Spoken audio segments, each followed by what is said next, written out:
Baiklah, Assalamualaikum, salam sejahtera dan salam Lisi Madani kepada para penonton yang mengikuti rancangan siaran langsung FB DBP dan juga YouTube DBP program Bicara Karyawan yang akan mengupas buku-buku terbitan baharu DBP.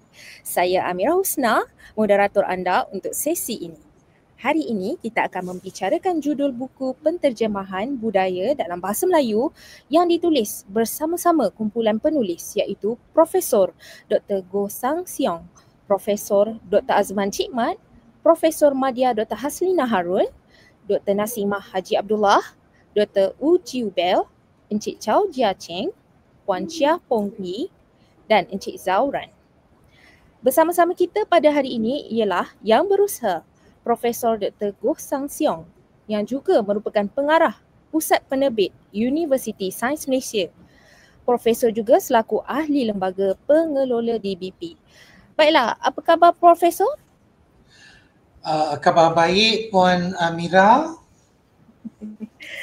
Baiklah, seperti yang Prof tahu, hari ini kita akan mengupas beberapa tajuk ataupun beberapa soalan yang berkaitan dengan penterjemahan budaya dalam bahasa Melayu. Baiklah, soalan pertama saya. Bolehkah Prof perkenalkan secara ringkas tentang latar belakang pendidikan dan kerjaya Prof dan bagaimanakah tercetusnya idea atau ilham untuk menghasilkan buku ini? Adakah berdasarkan keperluan sukatan mata pelajaran program atau seumpama dengannya? Silakan Prof. Ya, terima kasih Puan Moderator kita, Puan Amira Husna. Selamat sejahtera dan salam mesra kepada pelayar-pelayar di luar sana. Sebenarnya saya berkelulusan Dr. Falsafah dalam bidang pengajian terjemahan dan kajian saya bersangkut paut ataupun mengambil pasangan bahasa Cina, bahasa Melayu lah sebagai sasaran kajian saya. Dan kenapa saya tercetus idea untuk menghasilkan buku yang berjudul Penterjemahan Budaya dalam Bahasa Melayu? Sebenarnya saya ingin cerita sedikit sekitar tahun 2020 begitu. Sebenarnya dalam bidang pengajian terjemahan, dua aspek yang menjadi asas sama ada dalam kajian terjemahan ataupun amali penterjemahan ialah bahasa dan budaya. Tetapi dalam kepustakaan berbahasa Melayu, jarang-jarang kita ditemui dengan buku rujukan ataupun panduan, ya Puan, yang bercakap tentang aspek bahasa dan budaya dalam terjemahan. Saya terpanggil lah waktu itu untuk menghasilkan buku rujukan ataupun boleh dijadikan sebagai panduan kepada bukan hanya kepada orang seperti penyelidik, pensyarah, pelajar dalam bidang terjemahan, tetapi juga kepada pengamal-pengamal terjemahan di pasaran, khususnya penterjemah yang mengejarkan terjemahan dalam pasangan bahasa yang melibatkan bahasa Melayu. Maka pada waktu itu, iaitu pada tahun 2022, saya telah menghasilkan sebuah buku, judulnya berbunyi Penterjemahan Struktur Bahasa Asing dalam Bahasa Melayu. Jadi buku itu bercakap tentang perkara-perkara yang melibatkan bahasa dalam terjemahan. Dan selepas itu, saya rasa belum lagi lengkap dan belum lagi sempurna misi saya. Sebab tadi kan saya kata aspek terjemahan melibatkan bahasa dan budaya. Jadi maka saya sambung lagi untuk menghasilkan sebuah lagi buku seperti yang terpampang pada skrin sekarang, yang tajuk dia berbunyi Penterjemahan Budaya dalam Bahasa Melayu.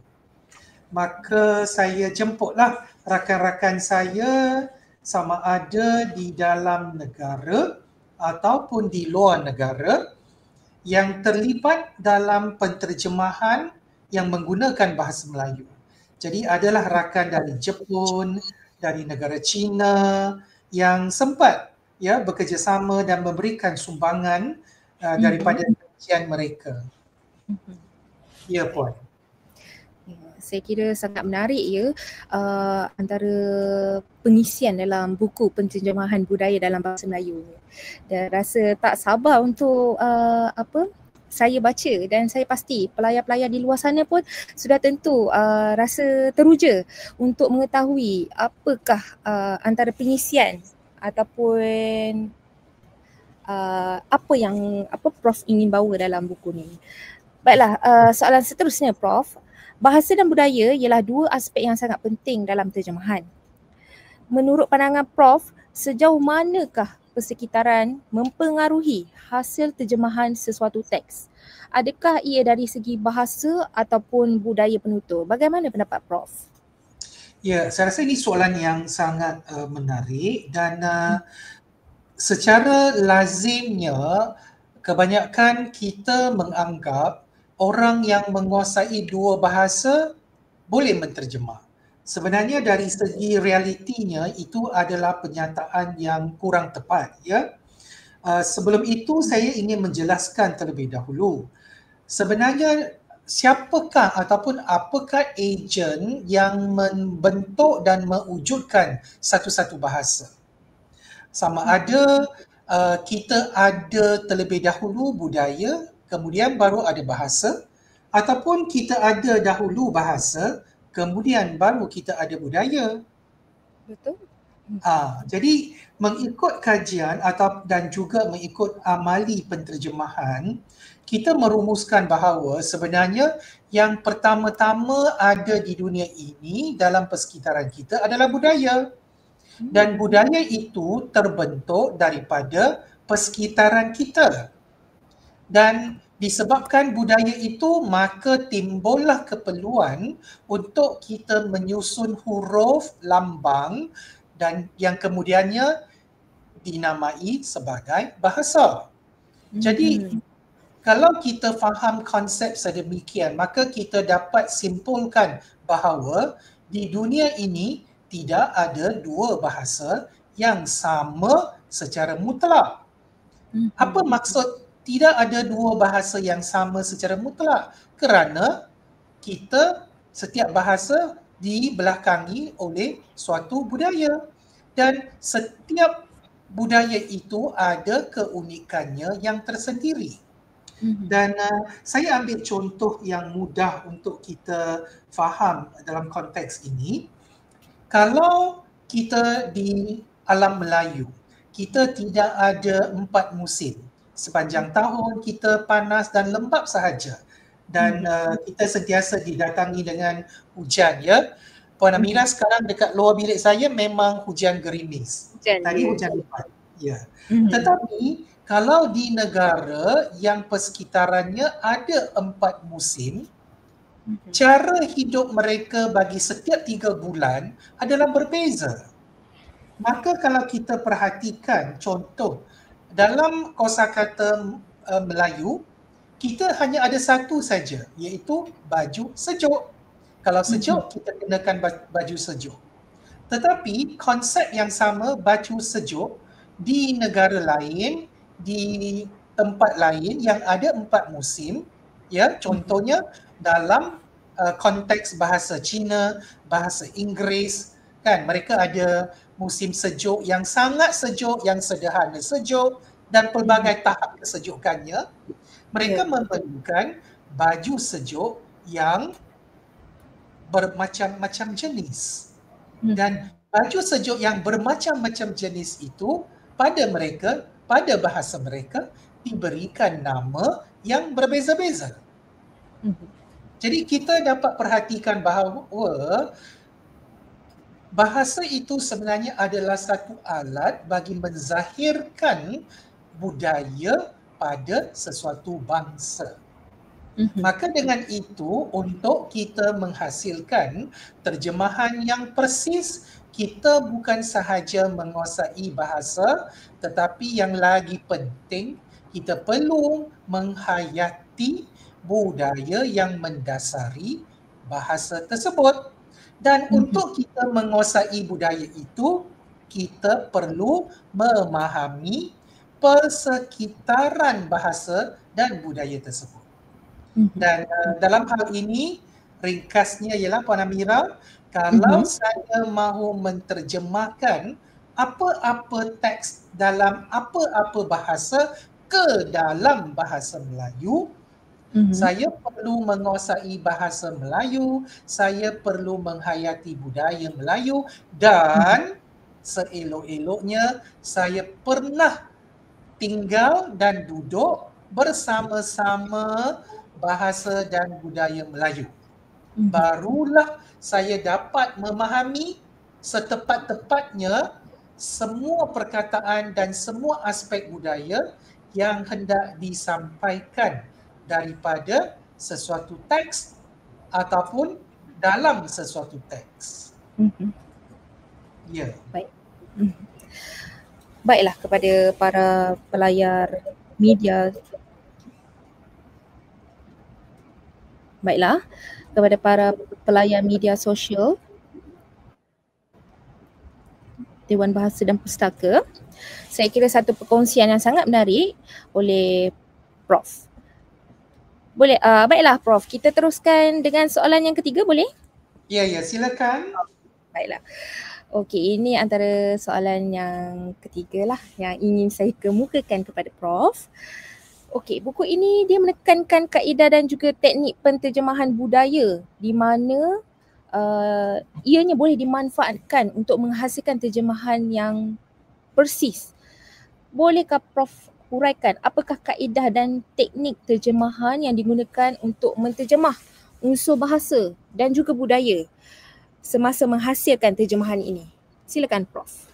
Ya, benar ya Puan Amira, sebab kaedah dan teknik terjemahan merupakan intipati yang cukup penting apabila kita mengkaji terjemahan dan kemudian kita menggunakan kaedah dan teknik terjemahan itu sebagai panduan kita, sebagai cara kita untuk menghasilkan terjemahan yang tepat ya.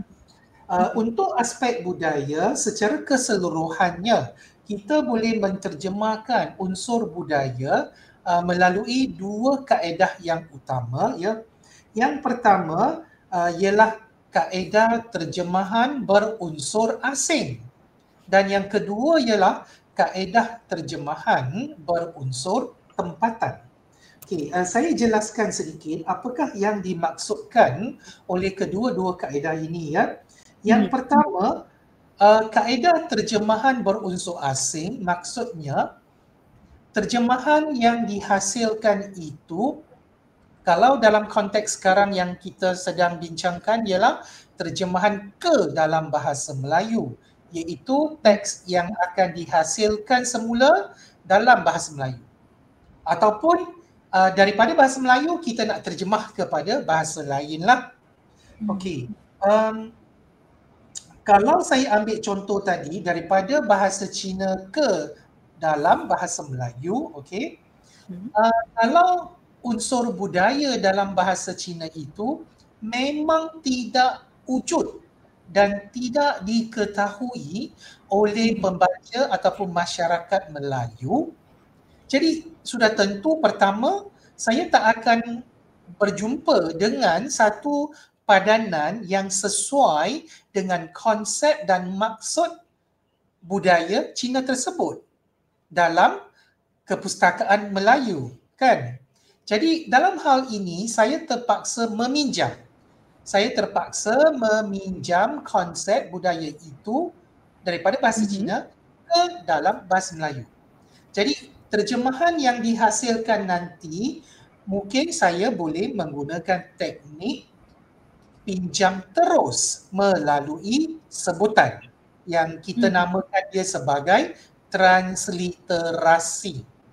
Contoh ya, banyak perkataan Cina yang telah dipinjamkan ke dalam bahasa Melayu biasanya menggunakan teknik transliterasi.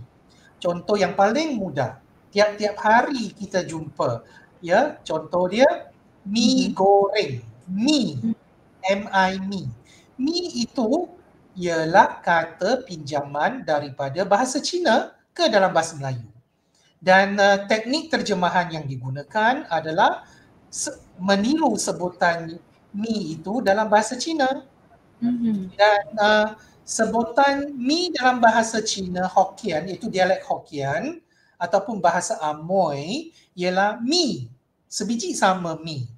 Jadi apabila kita pinjam budaya makanan mi itu ke dalam bahasa Melayu, kita menggunakan kaedah terjemahan berunsur asing.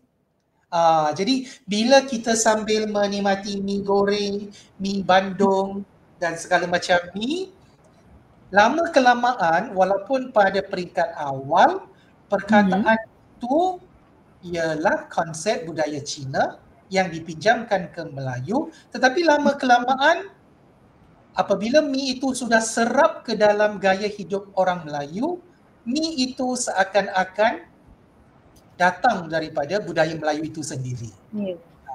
Jadi ini contoh kaedah terjemahan berunsur asing.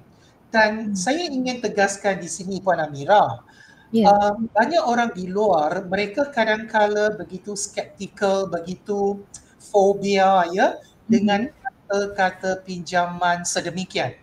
Kerana mereka mengkhuatiri kata pinjaman ini akan mencemarkan kosakata ataupun kepustakaan Melayu. Ini hanya berlaku sekiranya peminjaman itu adalah lewa ataupun tidak perlu. Bermaksud dalam kosakata Melayu sudah sedia ada kata ataupun istilah yang mendukung konsep budaya tersebut. Jadi kalau sudah ada, kenapa kita mahu pinjam? Betul tak Puan Amira? Betul. Jadi kalau sudah ada, kalau kita pinjam, itu saya setuju akan mencemarkan bahasa kita sendiri. Tetapi kalau budaya itu, konsep itu suatu yang baik, yang sihat, tetapi belum ada dalam sosiolinguistik, belum ada dalam kehidupan kita, belum ada dalam kosakata kita. Kalau kita pinjam, sebenarnya kaedah ataupun teknik peminjaman ini dapat memperkaya kosakata kita. Dan itulah yang berlaku saban tahun pada bahasa Inggeris yang menjadikan bahasa Inggeris bahasa yang kaya dengan macam-macam kosakata. Okey, jadi itulah kelebihan kalau kita menterjemahkan budaya menggunakan kaedah terjemahan berunsur asing. Okey, kaedah yang kedua yang saya sebutkan sebentar tadi, kaedah terjemahan berunsur tempatan. Ini bermaksud konsep budaya asing itu turut wujud dan ada, malah diamalkan juga dalam bahasa sasaran ataupun dalam bahasa kita sendiri. Maka kita tak perlu pinjam, kita cari saja padanan ataupun perkataan yang semula jadi yang sudah ada pun dalam bahasa Melayu. Maka kita tak perlu pinjam.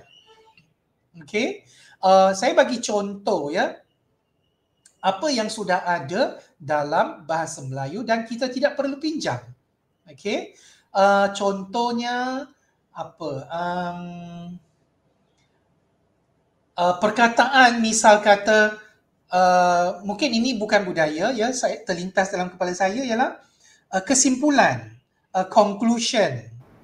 Kalau conclusion sebenarnya ada orang dia nak pinjam, dia menjadikan dia konklusi. Adakah itu satu keperluan? Sedangkan dalam kosakata selama ini kita ada kesimpulan, kita ada rumusan. Macam tu. Contohnya discussion. Budaya suka bertukar-tukar pendapat dalam bahasa Inggeris, discussion.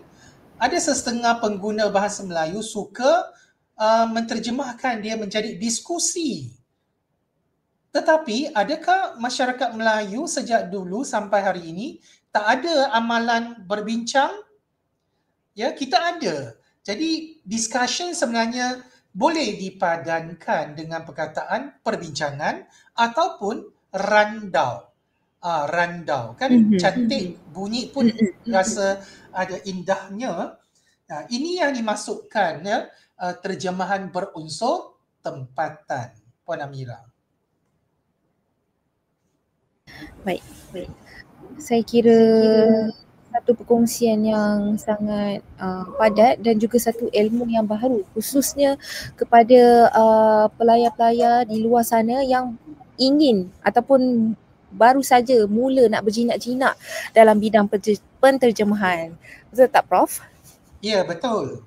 Ini antara ilmu-ilmu asas yang perlu seseorang penterjemah untuk menguasai sebelum ke tahapnya seterusnya.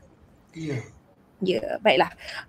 Okey, Prof. Untuk soalan seterusnya pula, dalam buku ini ada dibincangkan berkenaan dengan istilah perubatan tradisional Cina yang kita sedia maklum di mana ianya sudah menjangkaui ribuan tahun dan berbeza dengan sistem perubatan moden. Apakah strategi dan teknik untuk menterjemah istilah-istilah yang suka diterjemahkan ini ke bahasa Melayu? Apa pendapat Prof?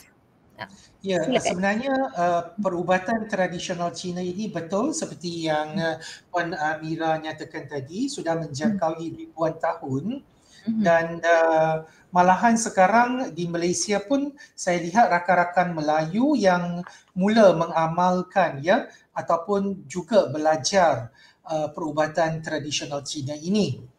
Baik, saya ingin cadangkan di sini beberapa teknik yang mungkin boleh kita pertimbangkan untuk digunakan sebagai teknik terjemahan istilah-istilah ataupun kata-kata dalam teks-teks yang menceritakan tentang perubatan tradisional Cina ini ya. Yang pertama ialah padanan sedia ada. Walaupun perubatan tradisional Cina kebanyakan elemen yang diceritakan atau yang diterangkan itu tidak wujud dalam perubatan tradisional Melayu, tetapi masih ada lagi kata-kata yang kita berkongsi bersama antara kosakata Melayu dan kosakata Cina. Sebab apa? Rasionalnya ialah perubatan, tak kiralah perubatan Cina Melayu ataupun perubatan Barat, kita merawati manusia. Jadi sudah tentu ada organ-organ manusia, tak kisah dia manusia di pelusuk mana satu tempat, kita masih lagi sama. Saya bagi contoh ya, dalam perubatan tradisional, nama-nama organ badan kita sebenarnya menggunakan perkataan biasa seperti rahim, misal kata. Rahim. Jadi walaupun dieja dalam aksara Cina, tetapi kalau diterjemahkan nama-nama organ ini ke bahasa Melayu, tentu sekali dalam kosakata Melayu ada nama Melayu untuk organ-organ itu, bukan? Seperti rahim, usus, hati, jantung. Yang itu tak ada apa-apa cabaran dalam terjemahan dia. Kita boleh gunakan sahaja padanan sedia ada dalam kosakata Melayu. Okey, saya ingin cadangkan dua teknik yang boleh kita cuba gunakan untuk menangani istilah-istilah perubatan tradisional Cina yang tidak ada padanan sedia ada. Yang pertama, kita boleh menggunakan teknik serangkai. Teknik serangkai bermaksud satu item ataupun satu istilah kita guna dua teknik secara serentak. Okey, yang pertama kita boleh menggunakan penambahan frasa penerang campur dengan teknik transliterasi. Okey, saya bagi contoh di sini. Ada satu jenis ubat dalam perubatan tradisional, namanya saya sebut dalam bahasa Cina Pai Hu Tang. Kalau diterjemahkan secara literal ialah sup harimau putih. Kalau kita dengar sup harimau putih, saya rasa apa perasaan Puan Amira kalau saya sebut ni, sup harimau putih? Oh, oh, saya dalam minda saya sekarang ni saya fikirkan adakah seekor harimau tu dikorbankan untuk direbus. Direbus. Okey. Jadi ini yang menjadi timbul unsur humor lah kalau kita betul. menterjemahkan dia secara literal. Terjemahan secara langsung. Betul. Sedangkan sup harimau putih ini dia bukan satu sup. Dia renehan ataupun rebusan daripada herba. Kemudian herba itu secara kebetulan diberikan nama harimau putih kerana harimau putih dalam cerita legenda Cina dahulu kala adalah haiwan yang sakti. Jadi herba ini diberikan nama harimau putih kerana ini macam satu lambang lah untuk menunjukkan bahawa betapa berkesannya, betapa kuatnya, betapa baiknya ubat ini. Dan ubat ini fungsi dia dalam perubatan tradisional Cina adalah untuk menghilangkan kepanasan badan pada musim luruh. Okey. Jadi di sini cadangan saya, kita boleh menterjemahkan dia dengan mentransliterasikan harimau putih tadi menjadi Pai Hu Daihu, Pai Hu Tang. Tetapi kalau kita hanya pinjam terus sebutan itu, pembaca ataupun pendengar suka nak faham apa tu kan. Jadi kita tambah satu lagi frasa penerang dekat depannya, iaitu ubat. Jadi terjemahan dia akan menjadi begini Puan Amira, ubat Pai Hu Tang. Cuba bandingkan tadi ubat Pai Hu Tang dengan sup harimau putih. Mana satu nampak lebih boleh diterima? Pada pendapat saya ubat Pai Hu Tang tu. Kan? Mungkin kita tak tahu apa itu Pai Hu Tang, tetapi kita tahu ini adalah satu jenis ubat. Ubat dia. Taklah sampai kita terbayang seekor harimau. Seekor harimau. Yang sedang direbus. Okey.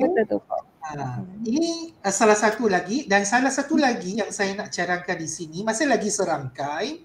Tadi ialah transliterasi dengan frasa penerang. Yang sekarang ini yang saya nak cadangkan ialah transliterasi dengan nama saintifik dalam bahasa Inggeris atau bahasa Latin. Sebab ubat-ubatan ini, ubat-ubat ataupun herba yang ada di negara China, ada sesetengah dia juga ada wujud di Eropah. Kenapa? Kerana mereka mempunyai cuaca iklim yang hampir sama, iaitu 4 musim lah. Jadi saya bagi contoh dalam kes ini ialah sha shen. Sha shen ialah sejenis herba daripada akar tumbuhan. Kalau kita reting, kita boleh minum dia punya rebusan tu. Okey. Jadi di sini cadangan terjemahan dia ialah kita kekalkan sebutan sha shen, kemudian dalam kurungan kita bagi dia nama saintifik yang ada dalam senarai perubatan berbahasa Inggeris. Okay. Kalau saya sebut, sebab yang saya dapat temui di sini nama saintifiknya macam bahasa Latin sedikit, mungkin sebutan saya tak begitu tepat, saya cuba dalam kurungan dalam kurungan kita boleh masukkan nama saintifik ini ialah Rhedes glenier, macam tu.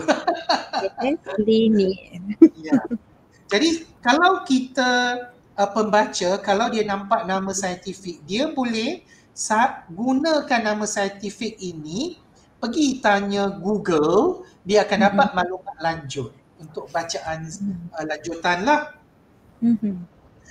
Saya rasa inilah beberapa teknik yang sempat saya cadangkan di sini, dan mungkin yang terakhir daripada saya di sini ialah yang paling berkesan dan mudah ialah kita sertakan ilustrasi. Khususnya yang berkaitan dengan ubat, herba, tumbuh-tumbuhan. Sebab kalau kita bagi nama, kita bagi penerangan, mungkin pembaca Melayu dia tak dapat bayangkan macam mana rupa dan bentuk herba tersebut kan. Benar, betul. Kalau dalam buku perubatan tradisional ni, kalau kita sertakan ilustrasi, mana tahu lebih mudah dipahami.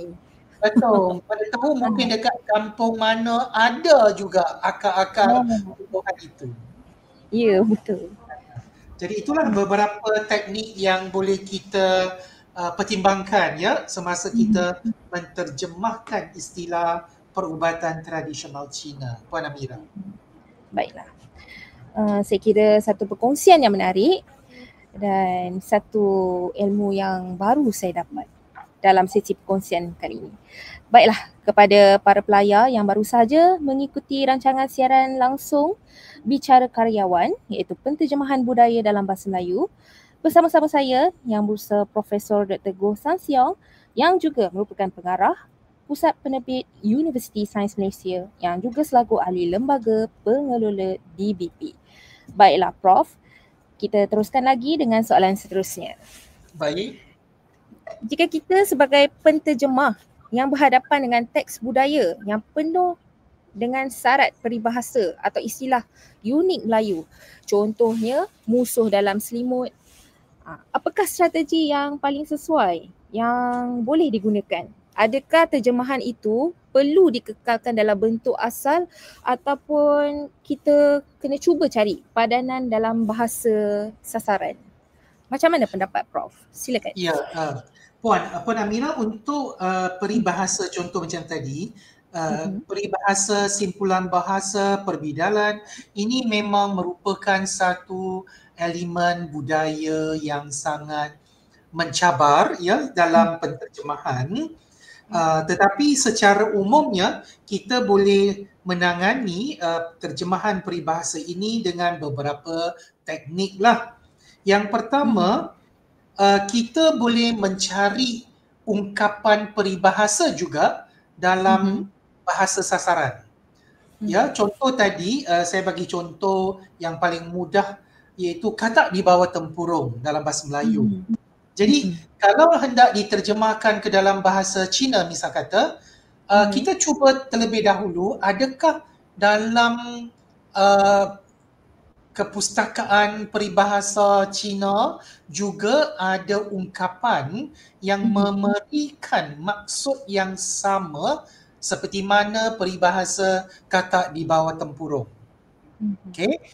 Jadi supaya peribahasa dipadankan dengan peribahasa. Jadi kalau saya selongkar peribahasa Cina, saya dapati bahawa memang ada satu ungkapan dalam peribahasa Cina yang sebiji sama maksudnya katak di bawah tempurung, iaitu jing di zhiwa.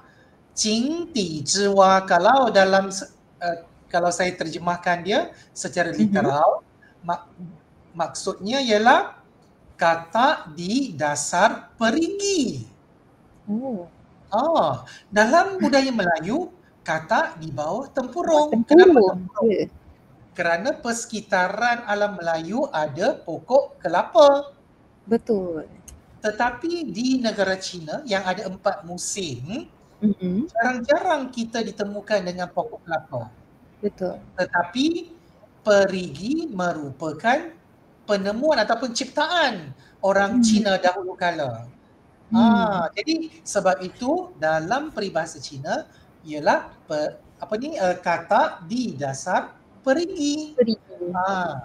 Jadi terjemahan kalau kita dapat padankan peribahasa dengan peribahasa, dia akan nampak sangat cantik dan malahan kita boleh menjalankan satu perbandingan. Macam kes tadi dalam peribahasa Melayu menggunakan lambang katak dan peribahasa Cina pun menggunakan katak sebagai lambang. Nampak menarik di situlah. Okey. Tetapi dalam kebanyakan keadaan peribahasa dalam budaya Melayu dia tidak wujud dalam budaya satu bahasa yang lain. Jadi kita tak dapat cari satu padanan yang berbentuk ungkapan peribahasa juga. Jadi apakah yang boleh kita lakukan? Pertama, teknik pertama, kita menterjemahkan makna peribahasa sahaja. Ya, kita terjemahkan maksud dia sahaja. Contohnya, kalau dalam simpulan bahasa Melayu, panjang tangan. Kita tak dapat jumpa, kita dalam bahasa Inggeris takkan kita nak terjemahkan dia menjadi long hand. Kan? Gelap. Kan? Jadi kita mungkin terpaksa terjemahkan dia menjadi pencuri. Kan? Contohlah. Kita memberikan semula maksudnya. Begitu.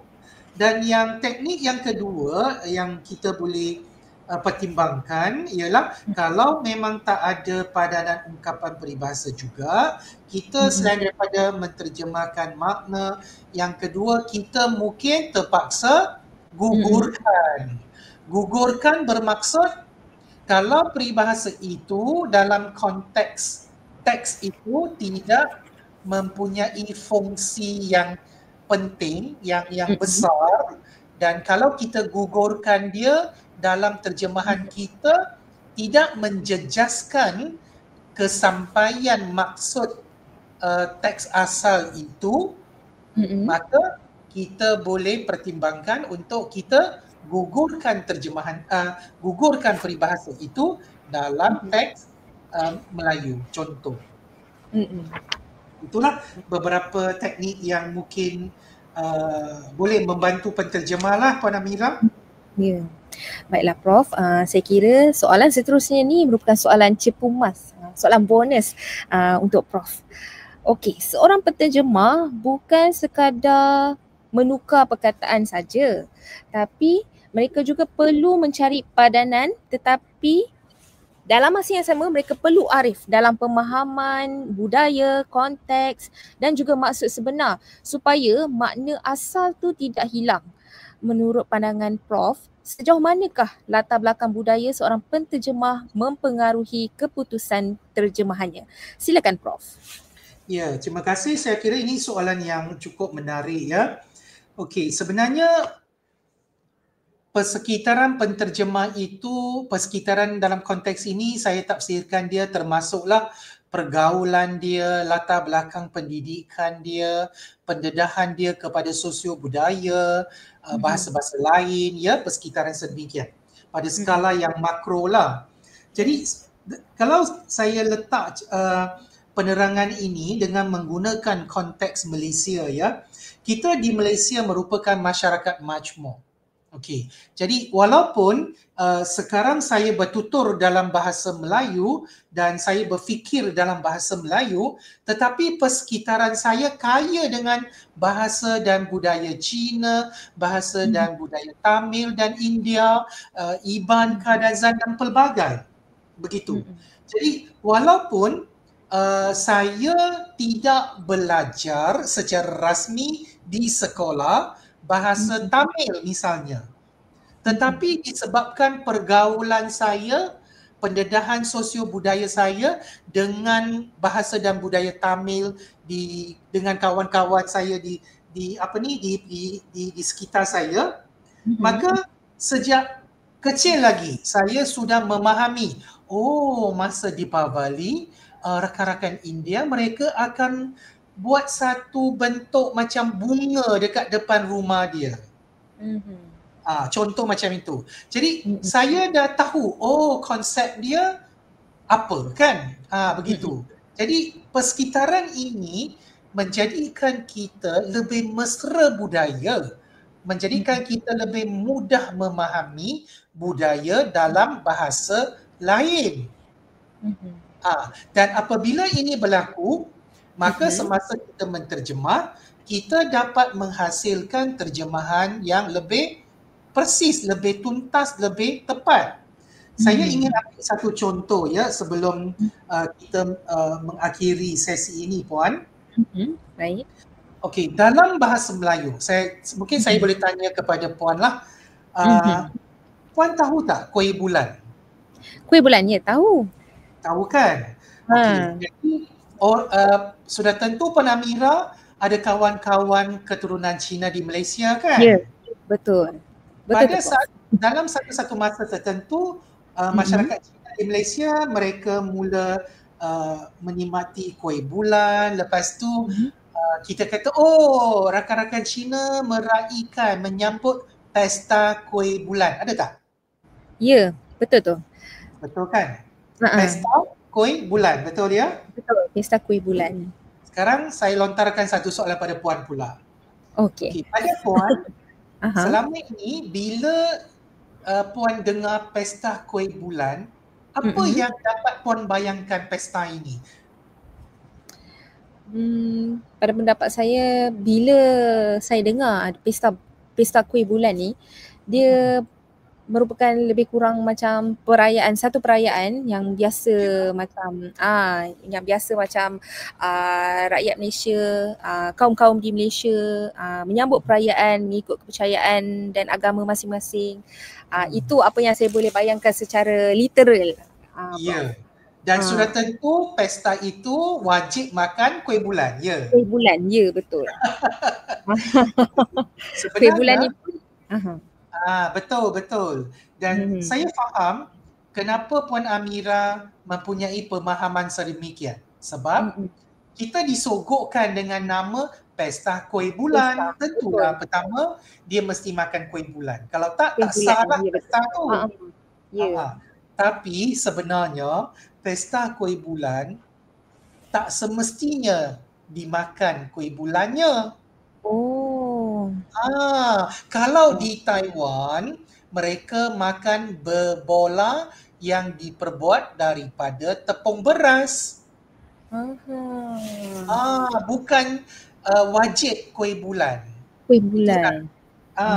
Yang kedua, pesta kuih bulan langsung tak ada kaitan dengan kepercayaan dan keagamaan. Tetapi pesta kuih bulan ini berkaitan dengan kitaran 4 musim. Jadi maklumat yang saya maksudkan tadi, rupanya pesta kuih bulan ni berkaitan dengan iklim, dengan musim, bukan kepercayaan, bukan agama. Pesta kuih bulan tak semestinya makan kuih bulan. Jadi apa yang silap di sini? Yang silapnya ialah nama pesta ataupun festival itu diberikan terjemahan yang kurang tepat. Benar. Jadi di sini kalau saya sebut terjemahan yang lebih tepatlah pada saya kepada Puan, cuba dengar yang lebih tepat sedikit ialah Festival Pertengahan Musim Luruh. Festival Pertengahan Musim Luruh. Kalau Puan dengar nama ini, Puan akan terus beranggapan perayaan ini mesti berkaitan dengan apa? Musim dan bukan lagi kepercayaan, agama. Benar. Betul tak nampak di situ? Betul. Jadi itu yang saya kata, persekitaran kita kadang-kala menyuapkan kita dengan maklumat yang kurang tepat. Betul. Itu yang menyebabkan terjemahan yang dihasilkan pun kurang tepat dan akhirnya maklumat budaya yang sebenar tidak kesampaian. Betul. Disalah ertikan. Betul Puan. Jadi saya kira kesimpulannya pertama, kita dalam konteks Malaysia sebenarnya kita ada bonus. Kita ada kelebihan dalam pelatihan penterjemah kerana kita bukan sahaja belajar pelbagai bahasa tetapi kita diberikan persekitaran budaya yang sangat rencam, ya, dan yang itulah yang menjadikan kita lebih mudah untuk menjejaki dan memahami dan seterusnya menghayati budaya yang mendasari bahasa-bahasa tersebut. Dan yang terakhir daripada saya dalam konteks Malaysia juga, bahasa Melayu merupakan bahasa kebangsaan kita.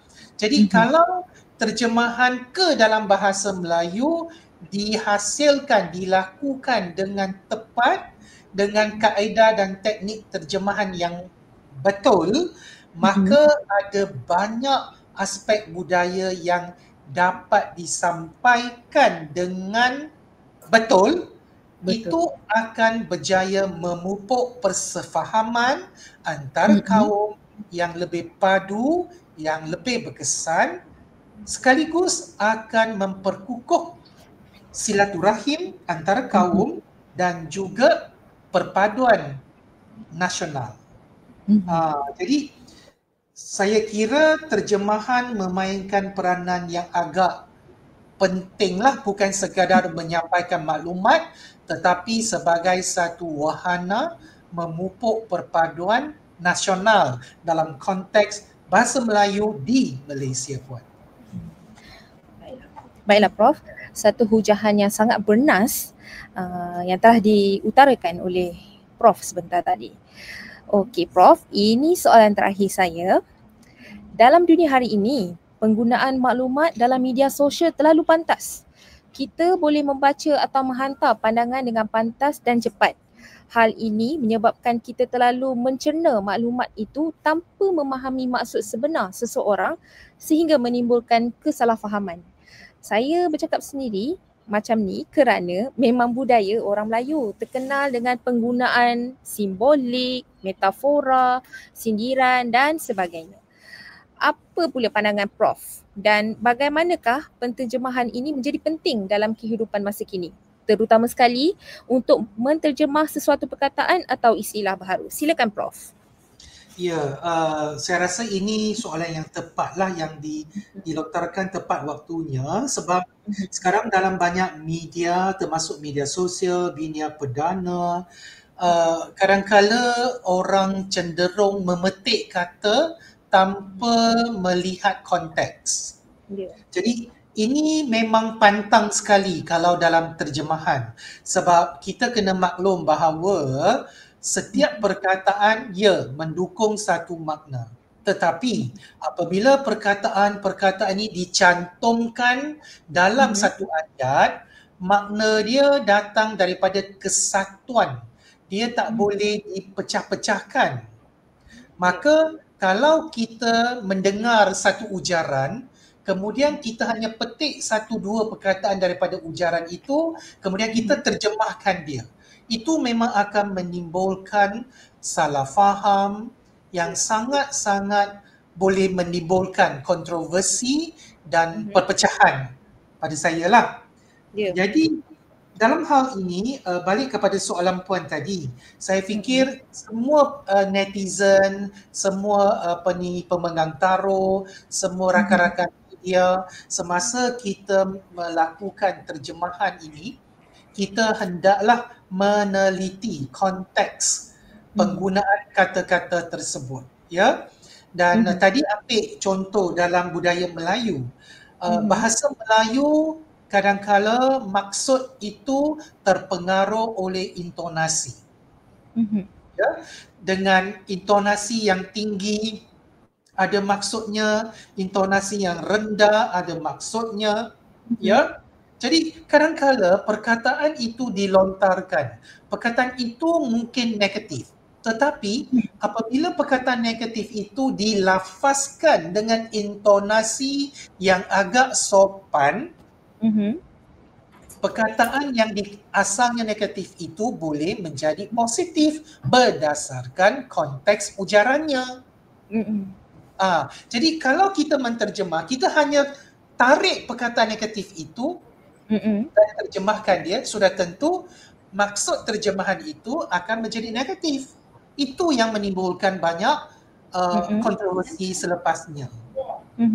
Jadi pucuk pangkalnya Puan Amira, saya fikir istilah konteks ini penting. Ya, konteks. Kita tak boleh, kita perlu meneliti maksud sesuatu ujaran itu dengan melihat kesatuan makna dia berdasarkan konteks tersebut. Ya.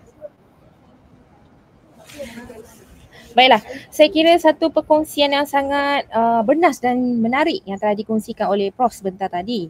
Antara pengajaran yang dapat kita ambil terutamanya kepada mereka di luar sana yang baru saja ingin menceburi bidang penterjemahan, perlu berhati-hati terhadap sesuatu konteks yang ingin dibawa. bukan apa, risau, kita lari dari landasan yang sepatutnya sehingga menggaguh-gugat ketenteraman agama dan juga negara. Baiklah, kita sudah pun sampai ke penghujung program. Hari ini kita belajar banyak perkara, terutamanya penterjemahan. Ini bukan sekadar sahaja memindahkan kata dari satu bahasa ke bahasa lain. Betul ya, Prof? Tetapi juga ia juga merupakan satu proses yang penuh seni dan juga cabaran. Yang paling penting sekali, penterjemahan membantu kita untuk memahami maksud sebenar penutur supaya mesej yang dibawa, mesej yang asal yang hendak kita bawa tu tidak hilang maknanya. Semoga perkongsian ini membuka mata kita semua tentang keindahan bahasa dan juga betapa pentingnya penterjemahan dalam merapatkan dunia. Baiklah, terima kasih kepada Profesor Dr. Goh Sang Siong atas perkongsian yang sangat-sangat menarik dan kepada semua penonton yang mendengar program Bicara Karyawan ini. Semoga kita berjumpa lagi dalam sesi seterusnya. Assalamualaikum, salam sejahtera, salam Malaysia Madani dan salam bahasa jiwa bangsa. Terima kasih.